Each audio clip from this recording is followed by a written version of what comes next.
A natureza, apesar da complexidade, existe como propriedade emergente uma simplicidade. Então você pega um corpo humano, 100 trilhões de células. Cada célula no corpo humano tem 100 trilhões de átomos. Né? Dentro de uma célula tem 23 mil genes. Agora estão fazendo um mapeamento das proteínas codificadas por esses genes. 92 mil proteínas. And counting, né? Estão ainda descobrindo novas proteínas. É de uma magnitude tamanha, essa complexidade, que ela é parecida com as dimensões que os astrônomos lidam. Eu até cunhei uma expressão, eu chamo assim, o ser humano é uma galáxia ambulante de sistemas celulares. Não é de sistemas solares, é de sistemas celulares, porque nós somos uma galáxia. A gente não tem essa consciência. Né? E isso nos remete ao tema, que é a simplicidade em cima da complexidade. Essa simplicidade que surge do fato de que tem uma complexidade subjacente suportando toda o ser, né? A existência, a consciência, o respirar. Eu não tenho que pensar, eu não tenho que pensar o que a minha língua faz dentro da boca quando eu ponho uma colher de alimentos. Mas ela faz. E é incrivelmente eficiente em fazer isso. O que a gente vê? A gente vê que os processos da vida, eles geram complexidade. E aqui nós vamos entrar no foco principal do que eu estaria indo ao Rio de Janeiro falar nesse evento do Selvagem. Que é, se você olhar em termos de complexidade, e não é complicação, é complexidade, que é bem diferente. Ou seja, se você olhar em termos de riqueza de estruturas, falando de biologia molecular, né, de bioquímica e de estruturas da vida, todas as estruturas, você vai ver que existe uma flecha, um vetor, como a gente diz, apontando na direção do simples para o complexo. Tá? Sempre você vai encontrar isso em todos os processos onde esteja operando a vida. E esse vetor mostra que, sugere, né, vamos falar assim, que existe algum tipo de lei, uma lei biológica, ou lei da vida. O fato dessa flecha apontar na direção do aumento da complexidade indica que o mecanismo clássico darwinista do processo de evolução por sobrevivência do mais apto, ele gera uma flecha no sentido contrário, de simplificação. Então você tem um sistema, segundo a teoria clássica, no qual a variação ela ocorreria ao acaso, e aí a seleção natural atuaria selecionando os melhor adaptados, e esses, então, seriam bem-sucedidos, deixariam descendentes férteis. É uma lógica que ela é bastante, vamos dizer assim, convincente. Se você for pensar exclusivamente nela, sem fazer as ligações externas, ela faz sentido. Só que se você pegar, por exemplo, uma relação muito clássica, que é usada em estudos de populações, que é a relação de Lotka-Volterra, que é a relação de predador-presa, você vai ver uma força que atua no sentido de simplificar o sistema. A gente vê esse mecanismo atuante nas sociedades capitalistas. Né? No sistema econômico, onde a sobrevivência do mais forte, ou a sobrevivência do mais apto, dá vantagens competitivas para alguns players, né? E esses players, esses jogadores do sistema, eles têm grande desenvolvimento e eles se expandem. Então, esse mecanismo descrito pelo darwinismo clássico, ele existe. Tanto é que a gente constata, né? Você está vendo aí. Mas onde ele atua exclusivamente, simplesmente variação, seleção, o sistema entra em empobrecimento. E a gente vê isso no sistema capitalista. Mas quando eu vou olhar, por exemplo, uma área que foi aberta na Amazônia, e aí tem um processo de regeneração natural lá. O que vai acontecer no processo de regeneração? Inicialmente, o sistema é pobre em relação ao que era. E se você voltar depois de 200 anos naquela área, você tem uma diversidade bastante significativa e crescente. Então, colocando essas duas realidades em comparação, eu tenho aqui um sistema capitalista que aplica sobrevivência do mais apto, literal. E eu tenho aqui um sistema natural que aplica os mecanismos que são inerentes a sistemas naturais, ou seja, a vida. E as flechas são contrárias. Um diminui, um aumenta a complexidade e o outro diminui. Então, só por isso, já deveria ser, há muitos anos ou décadas, quizás século, já deveriam os biólogos terem parado para fazer uma ponderação e pensar sobre isso. Né? O darwinismo não cabe, ele não tem a potência que cuida ter. Né? Ele realmente não tem. Aí nós vamos sair dessa perspectiva, desse campo, e vamos olhar o planeta Terra. A Terra é um planeta extraordinariamente raro. Tão raro que a gente não conhece nenhum outro.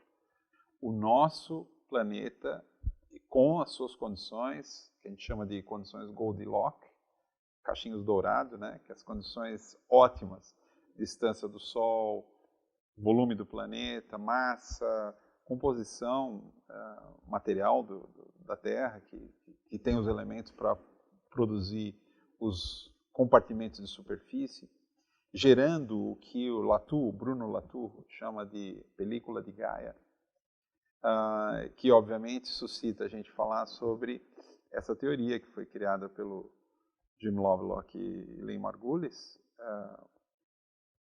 e que captou algo da observação. No caso de Gaia, Lovelock e Margulis, eles comparando a Terra com outros planetas vizinhos e também analisando a estrutura química dos compartimentos superficiais, especialmente a atmosfera, eles chegaram à conclusão de que a Terra tem um sistema de autorregulação, homeostase, que é o mesmo que nós temos no nosso corpo. A Terra é observada de fora, hoje nós temos satélites observando a Terra de fora, ela tem exatamente essa propriedade. E ela não tem essa propriedade hoje. Ela teve essa propriedade por 4 bilhões de anos. O que se torna ainda mais desafiante para explicar. Porque em 4 bilhões de anos, a Terra passou por inúmeros cataclismos. E evolução metabólica da Terra. E houve um processo longuíssimo para que chegasse nessa composição, no qual participou a biosfera.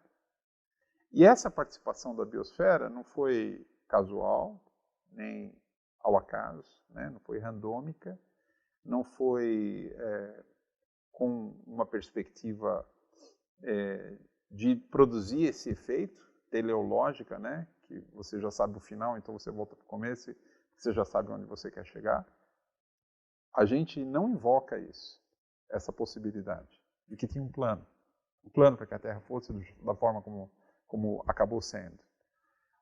Porém, a gente nega a possibilidade de que nos próprios leis naturais exista um plano embebido. Como as leis naturais em si mesmas, elas têm como inata a natureza delas, elas têm um plano de gerar sintropia, gerar complexidade. E esse processo, ele vai muito, muito, muito além da variação ao acaso, seleção e sobrevivência do mais forte. Vai muito além. E hoje está sendo demonstrado em vários campos como ela vai muito além. Ao ponto de você chegar hoje a observar em retrospecto, e essa é a mensagem que eu quero transmitir, a principal, que a lei natural, na realidade, ela é oposta à lei, especialmente promovida pela visão neodarwinista. Ela é oposta. Enquanto que o neodarwinismo diz que é a sobrevivência do mais apto, de certa forma, determina o gene egoísta, né? Enobrece o egoísmo, porque se eu cuido de mim, o mundo que cuide de si. Né? E as leis, o sistema é totalmente aleatório, A seleção atua, seleciona os melhores, os mais competentes, os mais fortes, os que vão deixar descendentes férteis, e para aí. É como se fosse assim, é uma verdade inicial poderosa. Mas ela é uma verdade inicial. E ela se demonstrou ao longo das últimas décadas como não só poderosa no sentido quase que enfermo, porque ela levou a humanidade a uma condição de autoaniquilação. Essa é a minha perspectiva hoje. A interpretação dogmática, fundamentalista e de certa forma, irresponsável, e muitas vezes uma interpretação, uma colocação da coisa de uma maneira não racional, impulsiva, intolerante. Qualquer coisa que desviasse desse truísmo lógico era classificado como não científico, né? E não só isso, patrulha ideológica em cima. A Lynn Margulis, antes da teoria de Gaia, ela tentou publicar a teoria dela, que é a da endossimbiose, que as células complexas, ou chamadas eucarióticas, elas são resultado de associação de células mais simples. Ela levou 15 rechaços com o argumento dogmático de que era uma heresia. Tá? E essa palavra chegaram a usar, heresia, que é uma palavra de cunho religioso, né? Os neodarwinistas rejeitaram o trabalho dela, dizendo que era uma heresia que organismos se ajudassem. Aí ela conseguiu, eventualmente, publicar lá, numa revista não top, né, da época. E pouco tempo depois, realmente pouco tempo depois, descobriram DNA, os plasmídeos, que são DNA que ficam na mitocôndria, DNA da linha maternal, que não é DNA do núcleo. E isso foi, de certa forma, uma prova de que a endossimbiose dela estava certa. Então, se tivesse prêmio Nobel de Biologia, a Lynn Margulis tinha que ter ganho, porque é uma descoberta espetacular. Qual foi, então, o grande equívoco histórico relatado aqui pela Lynn Margulis com tanta acrimônia, né? Essa visão truística que o darwinismo propõe, ela formou como se fosse um cercado, assim. Você não pode sair daquele cercado. E aí a gente chega em Gaia. A hipótese de Gaia é a que diz que a Terra é um organismo vivo inteiro. E ele tem todas as propriedades de um organismo vivo, homeostático. O primeiro momento foi a constatação de que o planeta tem uma estabilidade climática não explicável só com a geofísica e com a geoquímica. Precisava ter o biogeofísica e biogeoquímica. Sem ter a biosfera, não é possível explicar o que nós vemos, porque a história da Terra está gravada nas rochas. Então você pode ir, tem rocha com 3,8 bilhões de anos. A reação da comunidade neodarwinista com a hipótese de Gaia foi a pior possível. Agora, hoje nós já sabemos o suficiente sobre o metabolismo de Gaia. Eu vou falar Gaia porque tem um eufemismo que foi criado por conta da indecência dos neodarwinistas, que atacaram tanto Gaia, que passou a ser uma coisa ruim, sabe? Você falar de Gaia, deve ser religioso, porque acredita em Gaia e tal. Criaram um eufemismo, chama Ciência do Sistema Terrestre. Esse departamento aqui chama Centro de Ciência do Sistema Terrestre. Mas é ciência de Gaia, né? Porque Gaia é uma realidade. Hoje, a teoria de Gaia voltou a ter a respeitabilidade. E aí vem uma coisa interessante, porque lá em 1980, esse Ford Doolittle publicou um artigo numa revista chamada Coevolution Quarterly, chama A Natureza Seria Realmente Maternal? Porque era essa a ideia que vinha na hipótese de Gaia, que a natureza cuida, que ela se mantém. E ele argumentou naquele artigo que nada no genoma de organismos individuais poderia fornecer os mecanismos de feedback propostos por Lovelock. E, portanto, a hipótese de Gaia não propunha nenhum mecanismo plausível. E aí ele conclui, portanto, não era científica. E isso, desde o começo, essa abordagem, que eu chamo de farisaica, porque é uma abordagem farisaica. Se eles não tinham, se não tinham um mecanismo, por que afirmar que não era científico? Esse tipo de ataque que a hipótese de Gaia sofreu, massivo, especialmente nos anos 80, fez com que muita gente falou assim, essa coisa de Gaia é perigosa. Muito parecido com o que a Inquisição fez com pessoas que tinham algum conhecimento sobre plantas, etc. Era um ataque tão massivo que todo mundo ficou, sai fora, é bruxa, né? Quem acredita nisso. Hoje, quem trabalha com ciência da Terra, não tem mais quem não é gaiano. Porque biogeoquímica, biogeofísica e paleoclimas e a própria climatologia, os modelos já começam a incluir mecanismos loops de reestabilizadores, que a gente chama de feedback negativo e retroalimentação negativa. É incontestável. A Terra é um planeta vivo. A Terra é um planeta autorregulado. E essa relação de regulação e estabilidade ao longo de bilhões de anos só tem uma explicação, chama-se vida. Não tem outra explicação. Tá? Então, os próprios neodarwinistas, que foram os que impediram essa percepção de amadurecer, seguraram de uma maneira religiosa, como a Lynn Margulis os acusa. Né? Agora eles voltam e falam, não, vamos darwinizar a Gaia, né? Vamos mostrar que é possível. Só que nesse meio tempo nós perdemos o planeta.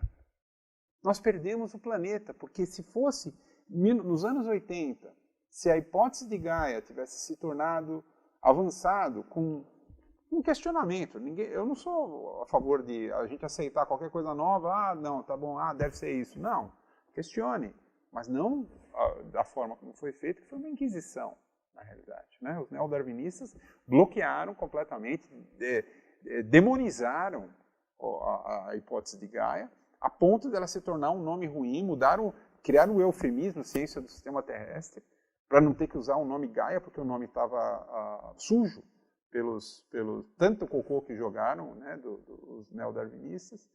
E aí, o que aconteceu? Veio as mudanças climáticas, né? Vieram as mudanças climáticas, os climatologistas começaram a alertar das mudanças climáticas, da gravidade da situação, mas não tinha uma teoria que explicava por que estava ocorrendo as mudanças climáticas. Só a única teoria era que estavam emitindo gases. Mas o outro lado, que é, quem é que regulou os gases na atmosfera por 4 bilhões de anos? Foi a biosfera. Por conta que a hipótese de Gaia foi demonizada pelos neodarwinistas, foi bloqueado esse caminho. Então, os climatologistas tiveram que ficar falando, não, tem aumentando o CO2, ocorre como se diz, o aprisionamento radioativo do calor, então a Terra esquenta, uma coisa linear, sendo que num sistema complexo não existe essa linearidade. É totalmente não linear. E essa não linearidade tem um nome, chama vida. Mas ela é extremamente autocorrelacionada, ou seja, a vida regula o sistema planetário de maneira incrivelmente complexa. Não é só, tira o CO2, sabe, binário. Então, o que aconteceu? Quando os climatologistas podiam ter, suportando a campanha que fizeram, podiam ter uma teoria de Gaia já no final dos anos 80, nós estamos falando 15 anos depois que ela foi proposta, 15 anos, né? Com a evolução do conhecimento, tudo, já poderia ter uma coisa ali forte. Talvez não como tem hoje, que hoje a gente já tem esclarecimentos muito avançados por conta dos dados de observação orbital e 50 milhões de coisas que surgiram nesse meio tempo aí. Mas já teriam. E aí o que teria acontecido? Essa é a minha reconstrução da história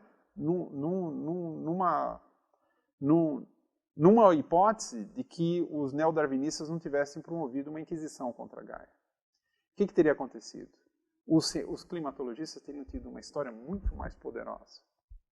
E o neoliberalismo, que usou a debilidade do aquecimento global e ameaça interesses da indústria suja, entraram em explosão supernova. E Falamos, nós vamos, e as indústrias petrolíferas, como está ficando evidente agora, sabendo, porque os próprios pesquisadores, os próprios cientistas da Exxon, da Shell, estavam avisando internamente que a maior ameaça para o negócio deles era aquecimento global. Aí eles foram e gastaram bilhões de dólares em contra-ciência. E estamos aqui, 2019, quase perdendo o planeta Terra. Então não é pouca coisa. Não é algo que uma distinção científica. Agora o fulano, que um dos fariseus lá, esse Ford Doolittle, lá dos anos 80, que jogou no lixo a hipótese de Gaia, vem agora e fala, descobri um jeito para darwinizar a Gaia, agora que a gente já está perdendo o planeta. Essas pessoas deviam ser julgadas por crime contra a humanidade. Hoje nós sabemos que a seleção natural ela tem um papel. É um papel importante, mas é um papel. Ela é uma rede de segurança. Sabe os acróbatas num circo? Quando as evoluções que fazem, às vezes complexas, elaboradas, etc., falha, eles caem. A rede de segurança impede que eles morram. É isso que é a seleção natural. Mas é um sistema de resgate. Não é um sistema que cria novos conhecimentos ou novas soluções. Ele reforça, ele é um benchmarking, testa soluções. Isso sim, e a literatura tem vastíssimas documentação sobre como que a seleção natural tem papéis importantes. Mas é só isso. Como fala o Ernest Goethe e vários colegas que são pesquisadores, Paul Stamets, pesquisador de fungos, extraordinário o trabalho dele, a Simard também, que é pesquisadora de interação entre árvores, né, nas florestas lá na British Columbia, eles estão mostrando que existe um amor incondicional na natureza. Incondicional. Essa é a linha mestra de funcionamento do sistema natural. É cuidar do próximo. Quando surge egoísmo no sistema, tem alguma coisa que está não funcionando direito. Um exemplo que eu dou, e esse já para terminar. Um exemplo que eu dou. Nós temos aproximadamente 37 trilhões de células individuais no nosso corpo. Mais outros tantos, acho que, 50 trilhões de células procarióticas, que são as bactérias que vivem no nosso microbioma, principalmente do aparelho digestivo. Esse cosmos, essa galáxia de sistemas celulares, né, ambulante, que é o corpo humano, funciona de uma maneira colaborativa absoluta. É absoluta. Por quê? Porque se alguma célula do corpo resolver não colaborar mais, tem um nome. E essa célula, quando ela não colabora mais, ela é o foco de estudo de uma área da medicina chamada oncologia. Né? Porque é um tumor. Se ela começa... Primeiro, as células que são especializadas nas nossas células somáticas, todas elas têm elas exercem uma pequena parte do potencial genético que elas têm. Porque cada célula do nosso corpo, eucariótica, cada célula nossa mesmo, ela tem o genoma completo. Tem lá os cromossomos, tem todo o genoma. Mas se ela é uma célula de pele, ela produz queratina. Então, só uma pequena parte do genoma que codifica para queratina que está atuante. Aí, essas células todas, elas estão atuando de uma maneira menor do que o máximo potencial. Elas não têm o que a gente chama em economia de exuberância, crescimento infinito. Elas atuam dentro de um nicho prescrito para o funcionamento do conjunto.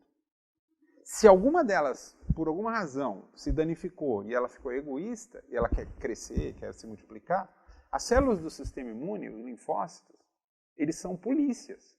Anti-egoísmo. Eles vão lá e eles viram uma chavinha nessa célula e a célula comete suicídio, que é a apoptose. É assim que funciona o sistema natural. O sistema natural, a seleção natural mais poderosa é essa do sistema imune. Tolerância zero com egoísmo. Não pode ter egoísmo no sistema natural porque ele degrada o sistema. Ele é entrópico, não é sintrópico, o egoísmo. E no nosso sistema, o que a gente tem? A gente tem prêmio para os egoístas. Nós vivemos numa sociedade completamente tumoral, em todos os sentidos. Todo o sistema de esportes, tudo favorece essa cultura do egoísmo e da sobrevivência do mais apto, do mais forte, etc. E a gente vai ler na natureza, quando sobrevém na natureza uma estrutura como essa, o sistema doente, terminal. Ele está num estado muito ruim. E quando ele está saudável, é amor incondicional. Amor incondicional. Essa é a maior força que existe no universo. A questão que se coloca, e a minha previsão é, vai ocorrer uma progressão exponencial nessa catálise de conhecimentos. Eu não quero também que fique registrado que eu fiz um discurso religioso contra os religiosos do darwinismo, do neodarwinismo, porque eu estou vendo que eles estão mudando de posição agora. Tardiamente, mas estão mudando. Eu só faço um retrospecto histórico para que a gente não caia mais nessa armadilha de religião, de crença, de dogma científico que seja, mas é muito ruim. Olha o que aconteceu em relação a Gaia. E o que vai vir agora é uma aceleração enorme dos processos de consciência. E nós temos que aproveitar esse momento para colocar diante da consciência coletiva essa percepção nova, que os índios, não é nova, porque os índios já têm essa percepção há muito tempo, de que na natureza impera a colaboração. Impera a colaboração. Sem colaboração não existe complexidade. E complexidade é a base e essência para a nossa existência. Sem a complexidade não existe um sistema autorregulado. E a complexidade só existe através da colaboração. E a gente não precisa ter medo de falar de amor, porque eu já fui inclusive acusado, tem gente que fala depreciativamente, fala, o Antônio é um pesquisador romântico, né? O que eu tomo como um elogio, porque eu acredito que o amor é uma força do universo, é uma força de fusão, e ela tem uma capacidade incrível de resgate. E o que nós temos hoje na Terra é uma situação terminal. Nós estamos numa falência múltipla de órgãos planetários. Nós precisamos cultivar o amor, nós precisamos cultivar o respeito ao próximo, nós precisamos cultivar o reconhecimento de que o funcionamento de indivíduo para si só é uma anomalia na natureza, uma anomalia cancerígena. E essa precisa encerrar, acabou o tempo dela, né? Já produziu muito dano e ameaça a existência total, a existência nossa, a existência, né? Se não tiver Gaia, não tem ser humano, não tem economia, não tem cultura, não tem ciência, não tem nada. Nós precisamos de Gaia. Gaia é uma necessidade fundamental, essencial e sem possibilidade de alternativa.